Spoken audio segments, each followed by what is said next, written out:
কম খরচে কম সময়ে আপনিও চাইলে এরকম একটা সুন্দর দাপ্তি তৈরি করতে পারেন। পুরো ভিডিওটা শুরু থেকে শেষ পর্যন্ত দেখতে থাকুন, তাহলে বুঝতে পারবেন কিভাবে অত অল্প সময়ে আমি এই দাপ্তিটা কমপ্লিট করছি। আর আমার সাথে ছিল আমার দুইজন ছোট ভাই এলাকার, এই জন্য খুবই কম সময়ে কিন্তু আমি আমার দাপ্তিটা কমপ্লিট করতে পারছি। মূলত এই পুরো দাপ্তিটা কিন্তু বাঁশের তৈরি, আর আমরা যে দরজাটা দিয়েছি এটা হচ্ছে কাঠের তৈরি।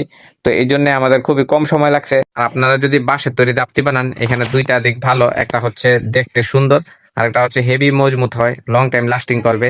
এটা যদি রোদে মেঘে ভিজে তারপর এটা কোনো ক্ষয়ক্ষতি হবে না, এটা সবসময় স্ট্রং থাকবে।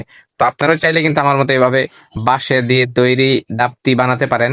আর এভাবে দরজাটা জাল সিস্টেম করে দিবেন, খুবই কম সময়ে এই দাপ্তিটা কিন্তু আপনারা তৈরি করতে পারবেন। সো আপনারা দেখতে পারছেন আমি কিন্তু কাজ অলরেডি শেষ পর্যায়ে আইসা পড়ছে। আমাদের এই দরজাটা লাগাইতে বেশিক্ষণ সময় লাগে নাই, মাত্র 1 ঘন্টা লাগছে। 1 ঘন্টার ভিতরে কিন্তু আমরা সুন্দর একটা দাপ্তি তৈরি করে ফেলছি। তো সবাই ভালো থাকবেন, সুস্থ থাকবেন, আল্লাহ হাফেজ। আর ভিডিওটা যদি ভালো লেগে থাকে অবশ্যই একটা লাইক করে যাবেন, একটা কমেন্ট করে যাবেন।